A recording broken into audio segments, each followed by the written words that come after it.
농촌 지역은 자연 감소 인구가 많고 청년들도 도시로 빠져나가 소멸 위험이 높아지고 있습니다. 고창군도 인구 5만 명 붕괴 위기에 직면했습니다. 서남권 해상풍력 1기가와트가 집적화 단지로 추가 지정됐습니다. 전북특별자치도는 지역 경제에 긍정적인 영향을 미칠 것으로 예상했습니다. 정월대보름은 오곡밥을 나눠 먹으며 건강과 풍요를 기원하는 전통 명절입니다. 5가지 잡곡을 넣은 오곡밥이 현대인의 면역력을 높여주는 유익한 건강 음식으로 거듭나고 있습니다. 한복 정장 디자이너 김리을 씨가 숨진 채 발견됐습니다. 경찰은 김 씨가 스스로 목숨을 끊은 것으로 추정하고 정확한 경위를 조사하고 있습니다.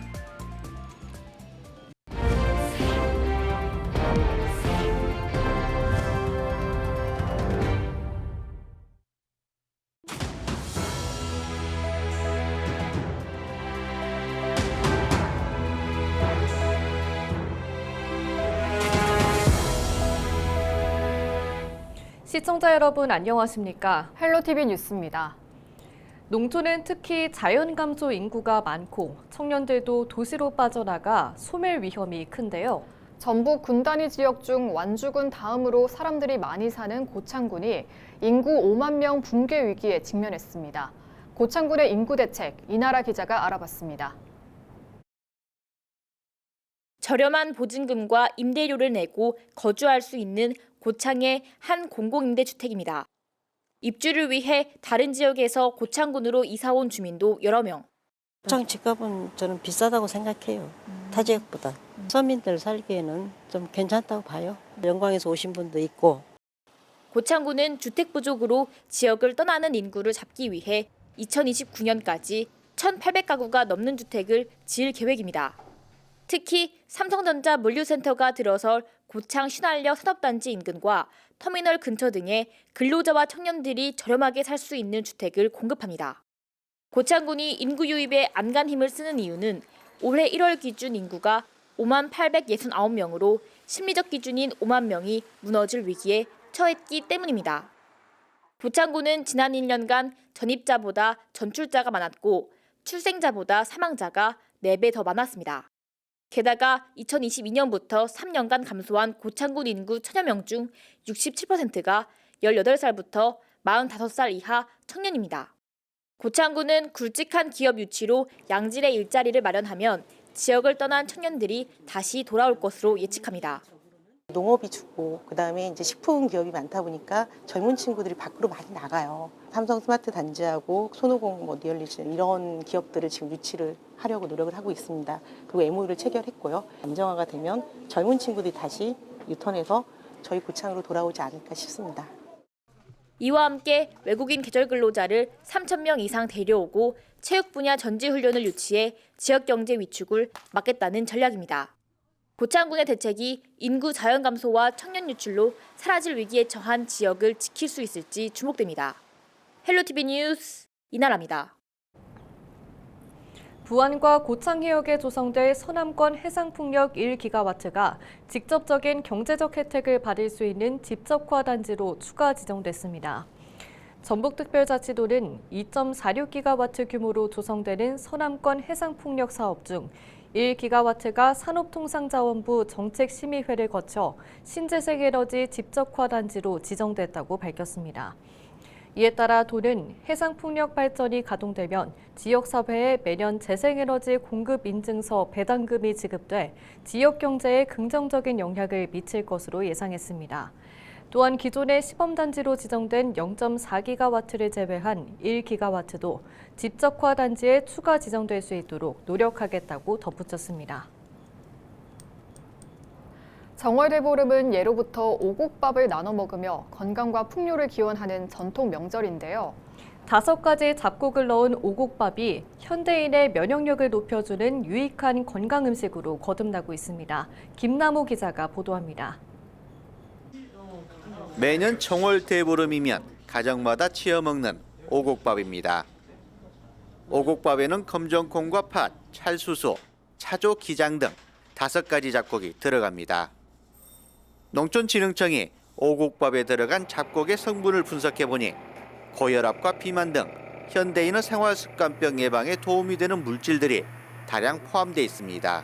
이들 잡곡에는 다양한 영양소와 항산화 물질이 다량 포함되어 있어 현대인의 건강관리에 도움이 됩니다. 검정콩 청자 5호에는 일반 재래종에 비해서 안토시아닌과 이소플라본 함량이 다량 함유되어 있습니다. 그래서 일반 재래종에 비해서 세포노화 억제와 그리고 눈 건강에 도움을 줄 수 있습니다. 맛있는 오곡밥을 만들기 위해서는 쌀과 잡곡 비율을 7대3 또는 6대4로 맞춰야 합니다. 팥을 터지지 않을 정도로 삶아야 최적의 맛을 낼 수 있습니다. 압력밥솥에 쌀과 잡곡을 넣고 섞은 뒤 소금을 약간 넣은 삶은 물에 밥을 지으면 식감도 높일 수 있습니다. 콩도 들어가고 잡곡이 많이 들어가서 머리에도 좋고 몸도 건강해진다고 하셨어요. 먹어보니까 식감이 되게 독특하고 그래서 아이들도 좋아할 것 같고 그래서 정월 대보름에 가족들과 먹으면 좋을 것 같아요. 오곡밥을 작은 주먹밥으로 만든 후 가지와 애호박을 0.5cm 두께로 둥글게 썰어 소금으로 밑간합니다. 달콤한 소스를 올리면 아이들도 먹을 수 있는 별미가 될 수 있습니다. 이렇게 함으로써 좀 간편하고 쉽고 또 영양 섭취도 할 수 있고 성인병도 예방할 수 있고 그런 장점이 있습니다. 돈가스 소스를 발라서 또 아이들 입의 기호에 맞아서 아이들이 굉장히 좋아합니다. 야채도 먹을 수 있고 영양도 챙길 수 있고 해서 뛰어난 건강 기능 성분과 풍부한 영양소를 함유하고 있는 오곡밥. 현대인과 아이들의 건강 관리를 위한 필수 요리로 승화하고 있습니다. 헬로티비 뉴스 김나호입니다. 방탄소년단 등 유명 연예인의 한복을 디자인해 이름을 알린 한복 정장 디자이너 김리일 씨가 숨진 채 발견돼 경찰이 수사에 나섰습니다. 남원경찰서 등에 따르면 11일 밤 9시쯤 남원시 도통동의 한 아파트 화단에 사람이 쓰러져 있다는 주민 신고를 받고 경찰과 소방이 현장에 출동했지만 김 씨는 이미 숨진 상태였던 것으로 전해졌습니다. 경찰은 김 씨가 스스로 목숨을 끊은 것으로 추정하고 정확한 경위를 조사하고 있습니다. 남원 출신인 김리을 디자이너는 부모가 사는 아파트를 방문한 것으로 알려졌습니다. 정읍 씨가 지역민이 직접 관광 상품을 개발하고 운영하는 관광두레를 본격 추진합니다. 정읍 씨와 한국관광공사는 12일 정읍시청에서 관광두레 사업 추진을 위한 업무 협약을 체결했습니다. 이에 따라 정읍 씨는 관광두레 프로듀서 활동 등에 대한 지원과 홍보를, 한국관광공사는 관광두레 프로듀서 역량 강화를 비롯해 주민사업체 발굴과 창업 지원 등을 맡기로 했습니다. 이학수 정읍시장의 인터뷰 들어보시죠. 정읍만의 특별한 관광 콘텐츠를 개발하고 지역 관광 사업체 간 네트워크를 강화해서 관광객이 북적이는 관광도시 정읍으로 만들어가겠습니다. 이번 협약은 문화체육관광부와 한국관광공사가 주관한 관광두레 사업에 정읍시가 선정된 데 따른 겁니다. 남원시가 그린바이오 산업의 지역혁신 거점 활성화와 사업화 기술 지원을 위한 국비 13억 원을 확보했습니다. 남원시는 행정안전부 등 4개 부처가 공동으로 주관하는 2025년 시군구 연고산업 육성 협업 프로젝트 공모에 선정돼 바이오 산업을 적극 육성할 계획입니다. 특히 내년에 문을 열 바이오 테스팅 센터에서 기업들의 시험 분석과 임상시험 등을 지원할 방침입니다. 바이오 소재 기반 기술 경쟁력을 강화하고 유망 기업 육성을 위한 맞춤형 신성장 모델을 적극 발굴해 가겠습니다. 1970년대 정부의 화전 정리 계획에 따라 강제로 이주당한 김제 개미마을 주민들의 고충 민원이 국민권익위원회 중재로 합의점을 찾았습니다.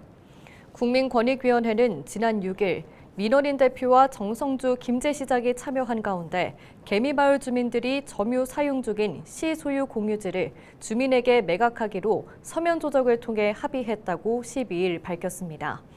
강제 이주 당시 다른 지역 화전민과 달리 대책 없이 옮겨진 주민들은 공동묘지로 사용되던 현재 김제시 성덕면 망경로 일원에 터를 잡고 50년 가까이 살아왔습니다. 주민들은 당시 전라북도에서 잘못 고시해 화전민이 됐다며 지난해 4월 공유지를 무상으로 넘겨달라는 등의 민원을 권익위에 신청했습니다. 전북경찰청이 지난해부터 올해 1월까지 3달간 진행한 연말연시 음주 마약운전 단속으로 음주운전자 659명을 적발했습니다. 경찰청은 상시 단속 결과 음주운전자 387명은 면허 취소, 272명은 면허 정지 처분을 내렸다고 밝혔습니다.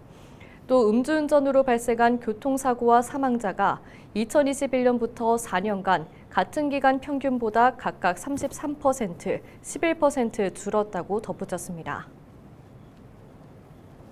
지난해 4월 치러진 제22대 국회의원 선거와 관련해 제보자에게 포상금이 지급됩니다.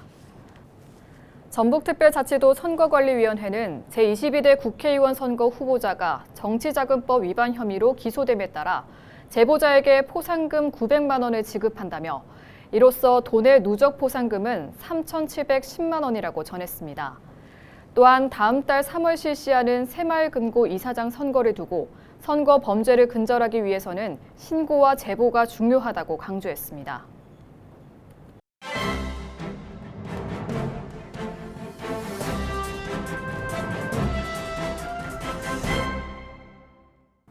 전북 도민일보 기사입니다. 윤석열 대통령 비상계엄 선포 후 국회의 대통령 탄핵부터 법원의 구속까지 주도적 역할을 한 전북 정치권이 헌법재판소 탄핵 심판을 앞두고 마지막 승부를 벼르고 있다고 합니다. 전북 정치권이 12.3 비상계엄 선포 시작부터 끝까지 책임지면서 조기 대선 전국에서 주도적 역할을 할 것으로 기대된다는데요. 더불어민주당 이춘석 의원과 윤준병 의원은 12일 국회 정치, 외교, 통일, 안보 분야 대정부 질문자로 나선다고 합니다. 현재 탄핵 심판이 2말 3초로 예상되는 만큼 이날 대정부 질문은 윤 대통령 탄핵 심판과 12.3 내란 사태와 관련한 정부 측 책임을 규명하는 계기가 될 것으로 정치권은 판단하고 있다고 하는데요. 12.3 비상계엄 사태 후 윤석열 대통령 탄핵 구속 과정에서 목소리를 높여왔던 윤준병 의원은 최상목 권한대행 체제의 문제를 조목조목 지적할 계획이라고 합니다. 윤 의원은 특히 대통령 권한대행 체제가 제대로 작동되고 있는지와 대통령 비서실의 월권 행위를 가감없이 비판한다는 계획이라고 신문은 전했습니다. 지금까지 신문 브리핑이었습니다.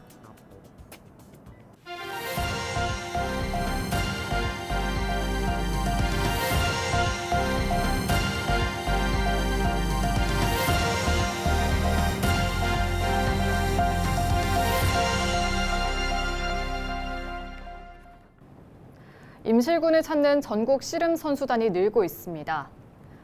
임실군은 지난해 하계 전지훈련으로 18개 팀 145명이 방문했고 올해는 28개 팀 242명이 지역을 찾았다고 전했습니다. 임실군은 전지훈련으로 방문객이 늘어 상권 활성화에 큰 도움이 될 것으로 보고 씨름 연습장을 추가로 지을 예정입니다. 임실군을 찾아주신 씨름 선수단 여러분을 진심으로 환영하며 훈련과 체류에 불편함이 없도록 아낌없이 지원하겠습니다. 남원과 지리산에서 난 원료로 만든 기능성 화장품이 해외로 수출될 전망입니다. 남원시는 베트남 헬스케어 유통 전문 기업인 안티반 관계자가 바이오산업연구원과 코스메틱 비즈센터 내 한미양행 화장품 공장을 방문했다고 전했습니다. 남원시는 베트남 주요 바이어 방문으로 지역 화장품 기업들의 해외 시장 진출이 가속화될 것으로 기대하고 있습니다. 천연물 소재 개발과 맞춤형 현지화 전략을 통해 남원 화장품의 우수성을 알리고 글로벌 시장 진출을 위해 적극 노력해 가겠습니다. 1894년 당시 고부군수 조병갑의 횡포에 전봉중 장군과 농민군이 분연히 일어난 고부농민봉기 131주년 기념 행사가 정읍에서 열립니다. 오는 15일 이평면과 고부면 일원에서 열리는 기념 행사는 동학농민혁명의 서막을 연 고부농민봉기와 고부관화 점령 재현 행사, 동학창극 등 다양한 프로그램이 진행됩니다. 이상으로 뉴스를 마칩니다. 시청해주신 여러분 고맙습니다.